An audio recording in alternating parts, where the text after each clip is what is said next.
Persiapan untuk acara pengajian di Jumat pagi di Kecamatan Karanglewas ya, semoga lancar sukses ya, keberkahan di bulan yang penuh berkah ini, bulan suci Ramadan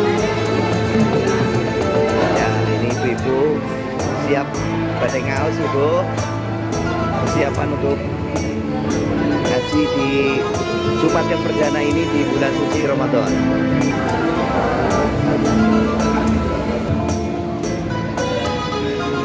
Para babin Kamtipmas dan juga babin Nisa ikut pengajian di Jumat pagi ini di bulan suci Ramadan.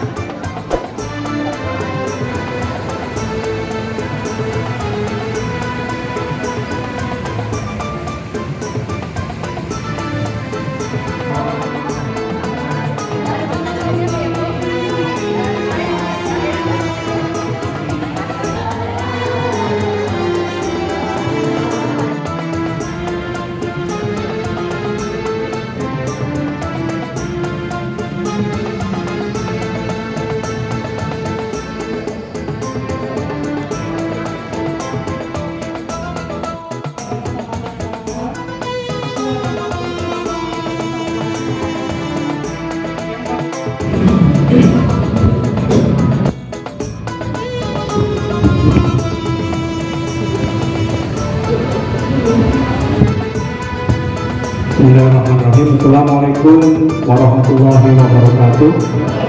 Selamat pagi, salam sejahtera, alhamdulillahirabbil alamin.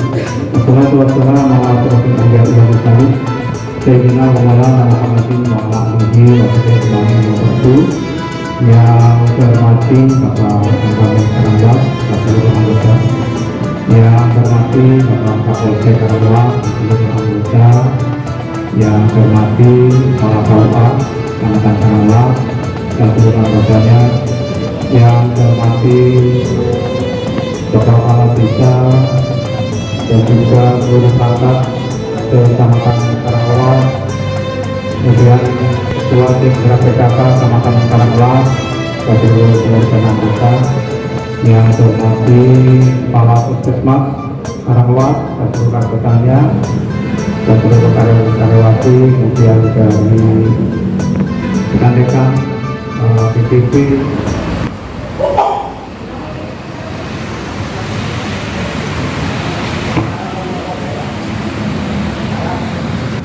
Assalamualaikum warahmatullahi wabarakatuh. Waalaikumsalam warahmatullahi wabarakatuh. Biasanya kalau puasa masih awal, pada kacamata tadi belum hadir. Tapi biasanya kalau pertama full. Nah, ini memang ada beberapa porsi yang kosong, kayaknya sudah hadir tapi itu tidak kelihatan. Sekali lagi, Assalamualaikum warahmatullahi wabarakatuh. Waalaikumsalam warahmatullahi wabarakatuh. Alhamdulillah, mudah-mudahan yang keras suaranya menjawabnya segera mendapatkan ampunan Allah dan bisa cepat melunasi hutang-hutangnya. Amin. Karena insya Allah di bulan puasa ini banyak rezeki akan masuk ya, dari gaji 13, 14, 15 dan seterusnya. Amin. Bismillahirrahmanirrahim. Alhamdulillahilladzi hadana lihada wa ma kunna linahtadiya laula an hadana Allah. Asyhadu an la ilaha illallah wahdahu la syarika lah wa asyhadu anna Muhammadan abduhu wa rasuluhu la nabiyya ba'dah. قال الله تعالى في كتابه الكريم أعوذ بالله من الشيطان الرجيم يا أيها الذين آمنوا كتب عليكم الصيام كما كتب على الذين من قبلكم لعلكم تتقون وقال رسول الله صلى الله عليه وسلم من صام رمضان إيمانا واحتسابا غفر له ما تقدم من ذنبه أما بعد. Bapak Camat Karanglewas beserta jajarannya, Bapak Kapolsek, Kang Ramil beserta jajarannya, Bapak Ibu semua dari Bapak Kepala Desa Kecamatan Karanglewas, pimpinan instansi di lingkungan Kecamatan Karanglewas, organisasi baik NU Muhammadiyah dan organisasi yang lain yang tidak bisa saya sebutkan satu persatu.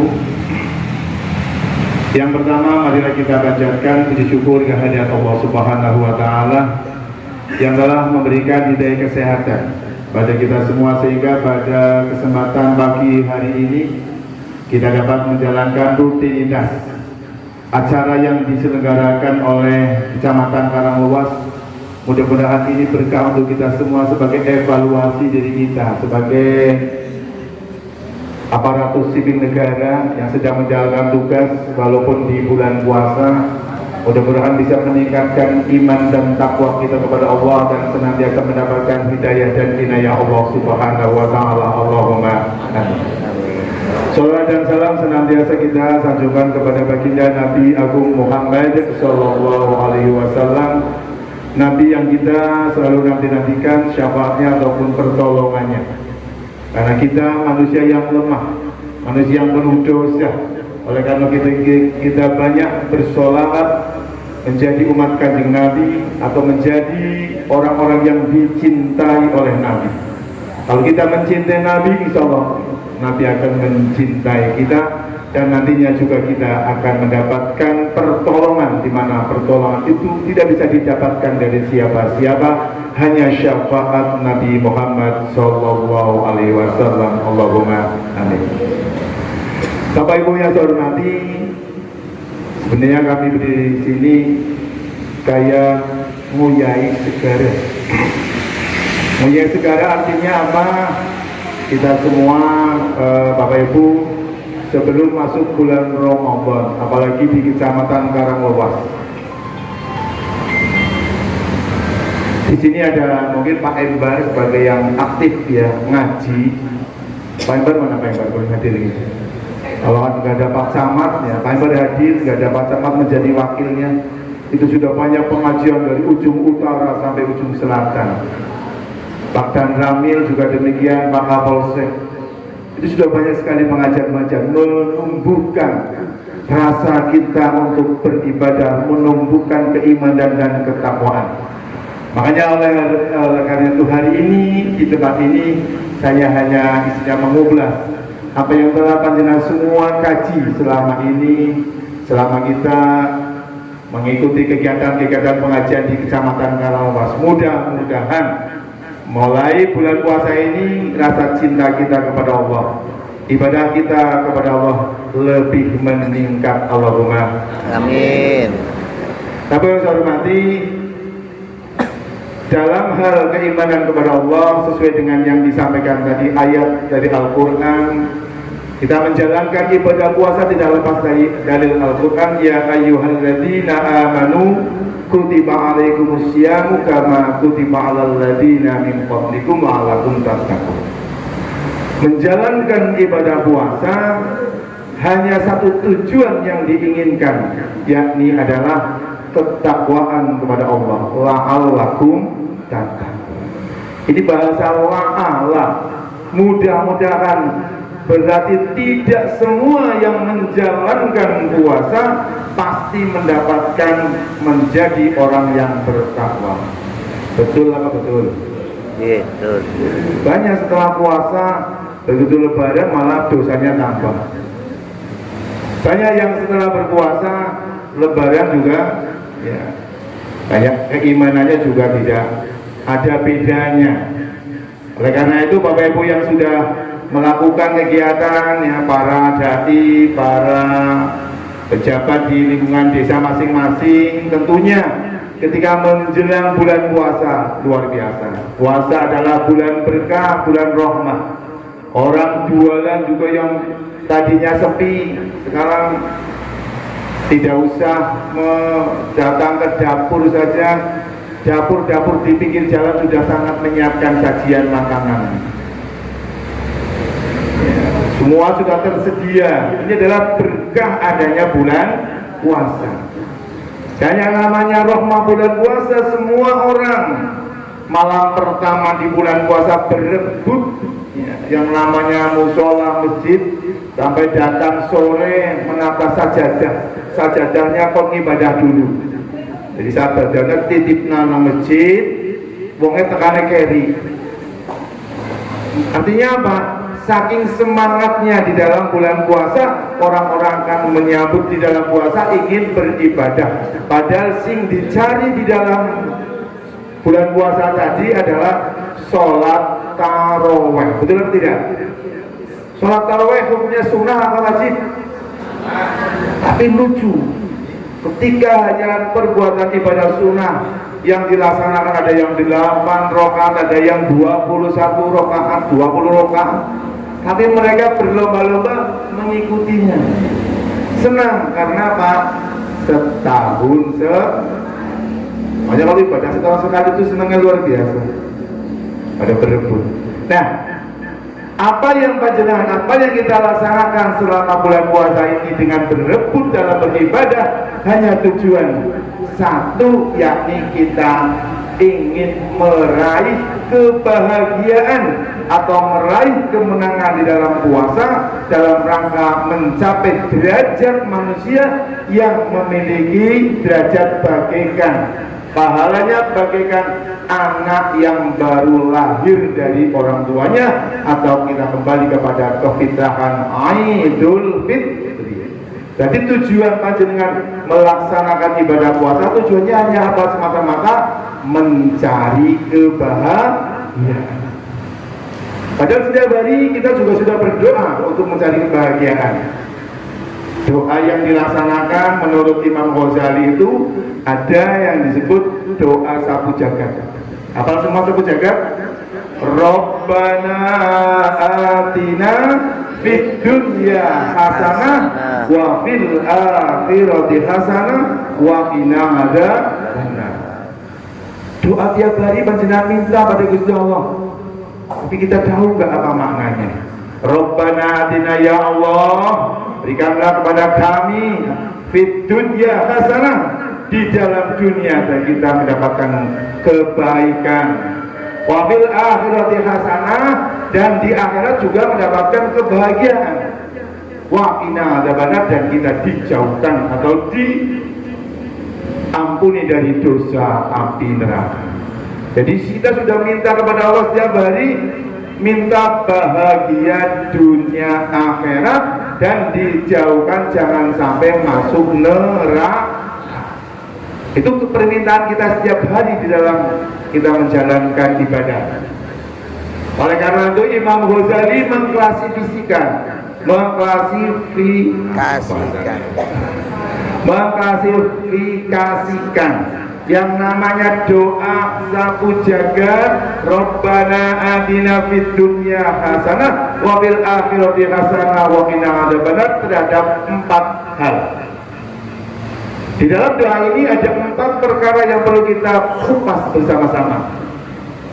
Yang pertama, dalam doa ini termaktub atau terdapat siapa yang bahagia di sini dan nantinya akan bahagia, ataupun dalam bahasa kita sebut sa'idun fid dunya wa sa'iyun fil akhirah. Yang pertama adalah orang yang bahagia di dunia tetapi sengsara di akhirat. Jadi doa itu mengandung seperti itu. Dan kira-kira termasuk di sini ada gambarannya orang sing bahagia di dunia tapi sengsara di akhirat. Itu contohnya apa kira-kira? Yang pertama, contoh kita di dalam dunia ini bersenang-senang, bersenda gurau.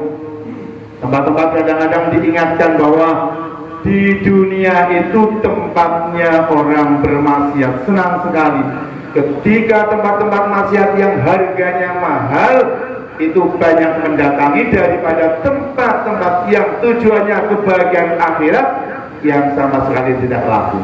Contoh misal, ada 2 lapangan, misalnya di Pasir Lor ada konser Sheila on Seven, di Pasir Kulon ada pengajian, kiainya cukup mungkin kepala KUA.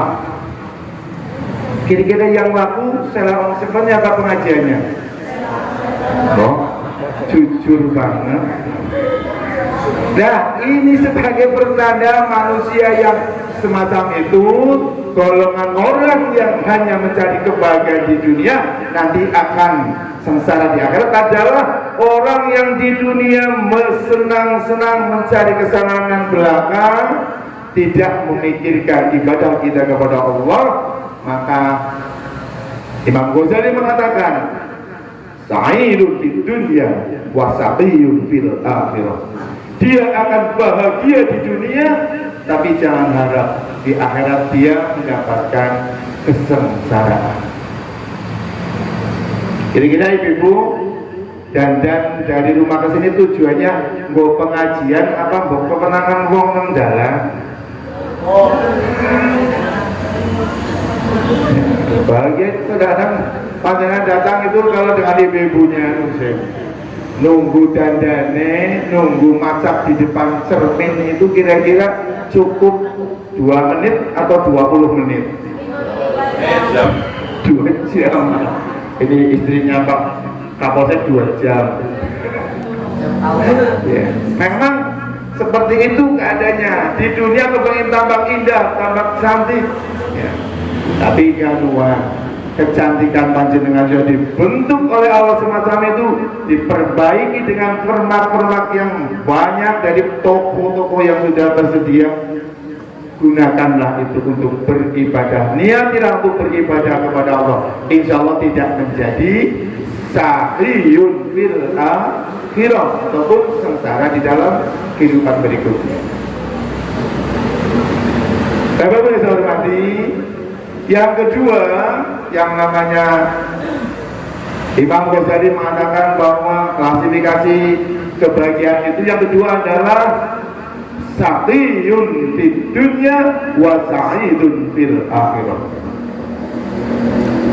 Orang-orang yang sengsara di dunia tapi nanti akan bahagia di akhirat. Siapa kira-kira di sini? Siapa, ada yang tahu? Contoh, kita sedang melaksanakan di dalam bulan puasa, Allah menentukan kita supaya berpuasa aja, makan, jangan minum. Itu kan jangan makan dan jangan minum, itu ada hanya sebuah gambaran latihan kita saja untuk membuat sengsara badan kita. Tapi insya Allah nanti kita akan diganti oleh Allah ketika perbuatan kita yang ikhlas ini akan mendapatkan buih di sana, yakni sa'idun fil akhirah, ataupun kebahagiaan kita akan temukan di akhirat nantinya. Yang paling kelihatan sekali kalau kita lihat hari ini adalah mungkin kita yang ada di Indonesia tidak terasa. Saudara-saudara kita di Palestina, bayangkan tiap pagi mencari makan sulit, mencari air sulit, mencari perjalanan yang aman juga sulit. Kesulitan-kesulitan mereka, tapi niatnya untuk beribadah karena memang sedang menghadapi bencana ditindas oleh orang Israel. Insya Allah mereka lah yang betul-betul sa'iyun fid dunya wa sa'idun fil akhirah. Di dunia memang kelihatan sengsara, tapi di akhirat nanti dia akan mendapatkan keberkahan, kebahagiaan. Tapi kira-kira ada nggak orang yang mau sengaja di dunia ingin hidup sengsara, sementara hanya memikirkan, menginginkan akhirat yang bahagia? Ada nggak tuh ya? Tidak mungkin. Bulan puasa ini saja sudah menunggu-nunggu. Setiap kali kita buka surat edaran tentang gaji THR. Begitu dibuka puasa aja belum, masa nunggu THR, kawus. Kadang-kadang kita sudah memikirkan sesuatu yang indah dulu di dunia, pengennya kepenak dulu. Jadi kalau orang berpuasa ini sebenarnya orang sedang diajarkan oleh Allah supaya kita betul-betul merasakan orang saudara-saudara kita yang merasa lapar di tengah-tengah jalan sana, saudara-saudara kita yang memang kekurangan rasa haus lapar kita masih bisa tertangani ketika kita menemukan yang namanya buka puasa. Oleh karena itu di dalam puasa ini juga ketika Allah juga mengatakan ada dua kebahagiaan di dalam orang menjalankan puasa. Satu, ketika kita menemukan ataupun masuk pada waktu buka puasa. Adakah orang berbuka puasa di tempat saya ini ketika berbuka puasa terus jengkel, astagfirullah, kok anak ada maghrib? Ada nggak kira-kira? Pasti ketika ada maghrib walaupun hanya secangkir air putih dia akan mengatakan apa? Alhamdulillah. Bahagia nggak rasanya kira-kira mendapatkan puasa apa? Buka. Bahagia sekali ya Allah. Inilah yang ditemukan ataupun kita walaupun sengsara sehari ya, berlapar-lapar dahaga, tapi ketika kita mendapatkan buka puasa semua akan berubah menjadi sebuah kegembiraan. Tapi kadang-kadang nafsu kita sebagai manusia tidak bisa dicegah. Bagi ibu-ibu begitu masuk mandi jam 4 sore pulang dari kantor, gawani tas, mangkat kemarin naik tempat-tempat belanjaan apa saja dibeli, ini anaknya maunya ini semuanya dibeli, apalagi anaknya kalau ikut semua makanan disiapkan. Tapi ketika sudah dibawa pulang dengan biaya yang cukup besar, di rumah ketika buka puasa dilaksanakan, apa yang cuma dimakan? Minum air es, air putih, wis kenyang, semuanya dibuarkan dan sisanya dibuang ketika tadi panjenengan setelah sholat subuh. Betul apa tidak? Nah, ini adalah nafsu angkara murka manusia. Itu sudah wajar, bukan hanya di sana, di sini. Semua manusia sama. Oleh karena itu, ya, yang kedua, kebahagiaan ketika di dalam orang menjalankan puasa adalah kebahagiaan ketika dia nanti mendapatkan pahala ketika sudah tutup usia di alam dunia ini, kita akan berhadapan ketemu dengan Allah Subhanahu. Bahagia yang luar biasa dengan amal ibadah kita yang diterima, ketemu dengan Tuhannya, itu adalah dua perkara ketika berbuka puasa dan ketika bertemu dengan Tuhannya. Ini yang kedua, bahwa sa'iyun di dunia wa sa'idun bil akhirah. Siapa yang ada sengsara di dunia tapi nanti di akhirat akan mendapatkan kebahagiaan. Ini adalah contoh-contoh orang-orang yang sedang diajarkan oleh Allah di dalam puasa bulan Ramadan tahun ini. Mudah-mudahan dan keprihatinan panjenengan menjalankan ibadah puasa yang baik di tahun ini, nantinya Anda akan mendapatkan pahala sa'idun fil akhirah ataupun kebahagiaan di akhirat. Yang ketiga, Imam Ghazali dalam mengklasifikasikan kebahagiaan adalah sa'iyun fid dunya wa sa'iyun fil akhirah. Dia sengsara di dunia, tapi juga suatu saat nanti juga sengsara di akhirat. Kelompok ini yang sangat membahayakan. Di dunia sudah tidak punya apa-apa, semuanya hanya menunggu bantuan. Tapi kadang-kadang ya, kebijakan-kebijakan yang para pimpinan berikan, orang ini biasanya tidak mensyukurinya. tetangganya mendapatkan bantuan, itu nanti yang menjadi masalah bukan hanya Pak RT-nya, nanti diurutkan. RT-nya itu gimana sih, tanggaku yang motor oleh bantuan nanti si duepit, nggak oleh apa-apa, RT-nya pijak. Nanti diulang RW ini, kebetulan saya jadi RW itu kayak gitu. RW-nya pijak bukti apa ya, masanya nggak dapat bantuan apa-apa. Sementara ketika orang seperti ini itu juga terus mengumpat di atasnya, hadisnya bagaimana, nggak bisa buat kebijakan. Ke atas lagi Pak Camatnya, nanti ke atas lagi Pak Bupatinya, sampai ke presidennya. Ini orang-orang yang suka mengumpat semacam itu, senang mengumpat, tidak punya apa-apa, ibadahnya kosong, kira-kira termasuk apa? Orang yang sengsara dunia, akhiratnya ikut sengsara. Naudzubillah. Ini yang bahaya. Oleh karena itu, apapun yang kita terima, apapun yang kita dapatkan, mari kita mengucapkan rasa syukur. Alhamdulillah. Tapi kira-kira rasa macam itu mau bersyukur apa tidak? Tidak. Dengan kemiskinannya, dengan kekurangannya, dia hanya semacam itu.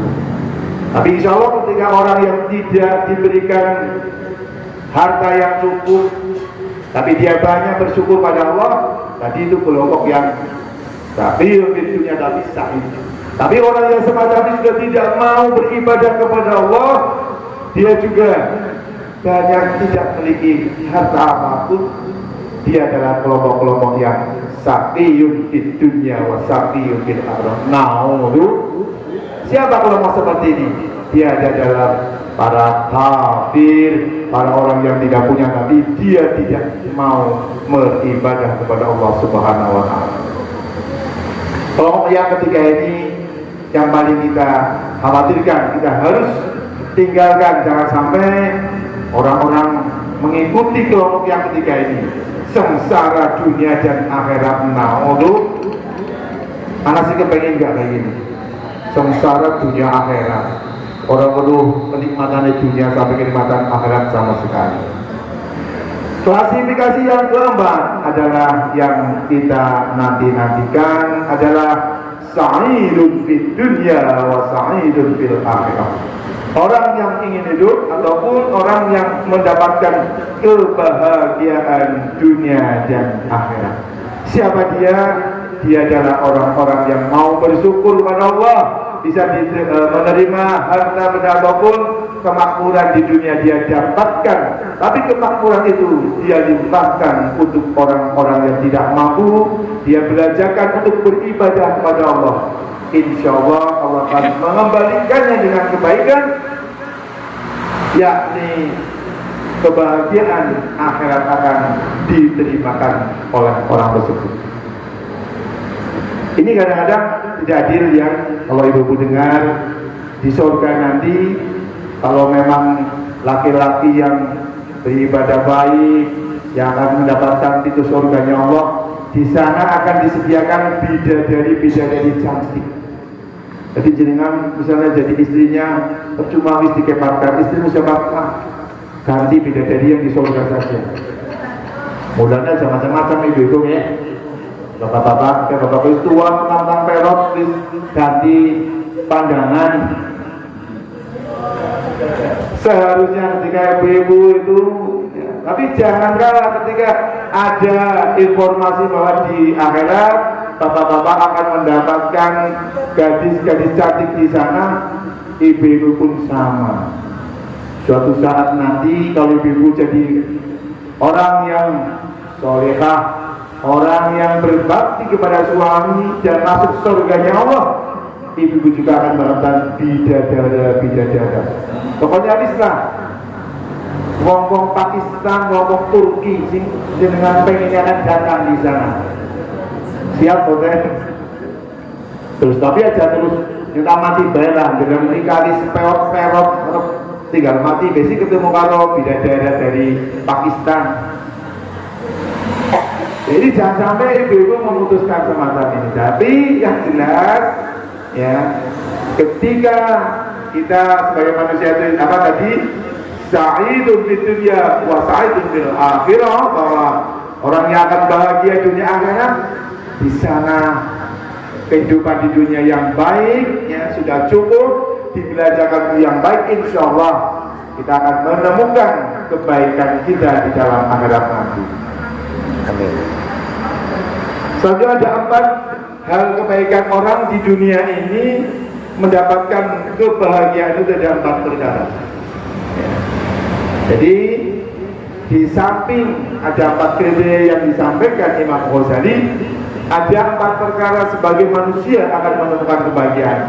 Yang pertama adalah ketika istri atau suaminya solih dan solehah.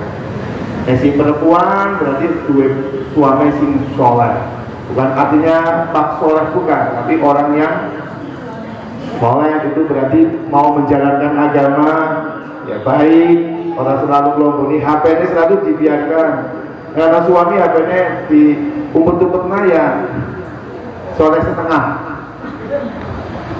Istri juga demikian, ketika dia punya HP selalu umpetan, HP-nya 6 BC,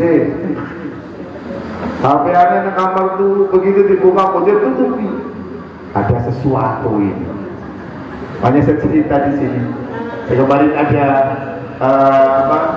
salah satu curhatan orang itu sudah agamanya bagus, pakaiannya sudah luar biasa, Islami. Pakaian Islamnya bagaimana? Pakai jubah. Tapi ternyata ketika punya istri diberikan HP, maka HP-nya untuk berkenalan dengan orang dan tahunya dia punya hubungan dengan orang tersebut. Hanya saya katakan, HP-mu menjadi setan gepeng bagi keluargamu. Ini yang terjadi ya. Jadi di tengah-tengah lapangan kita seperti itu, masyarakat kita. Oleh karena itu, jadilah kebahagiaan yang pertama adalah ketika kita memiliki suami atau istri yang soleh dan solehah. Suami yang soleh dan kita memiliki istri solehah. Bapak-bapak ini kira-kira istrinya solehah apa soleh? Malah kebalik. Kalau Pak Polisi itu suami solehah. Kenapa? Suami biasanya istrinya repot, suaminya bisa nyuci, masak, ya, itu berarti suami solehah. Istrinya soleh, lu juga jalan-jalan terus cari kerjaan. Ya bayangin ya, bayangin ada istri soleh, suaminya solehah. Nggak seperti itu. Jadi keaktifan panjenengan sebagai istri, gunakan waktunya betul-betul menjadi seorang perempuan, tapi kita di rumah ngomong. Jadilah istri yang solehah terhadap suaminya. Sapalah suaminya dengan baik, sapalah suaminya dengan manis. Insya Allah ini adalah kunci kebahagiaan yang akan didapat oleh manusia. Tapi kalau sudah di rumah isinya bentakan melulu, bajunya mampu kecup, manggone baju yang ya seadanya, ya suaminya ya nulis boleh sih bajunya sih mampu wangi ya jangan disalah. Yang kedua, yang namanya kebahagiaan seseorang itu ketika dia memiliki anak-anak yang berbakti. Bapak Ibu yang saya hormati, bahasa anak itu adalah titipan Allah. Anak adalah titipan Allah Subhanahu wa Ta'ala yang dia dititipkan kepada kita.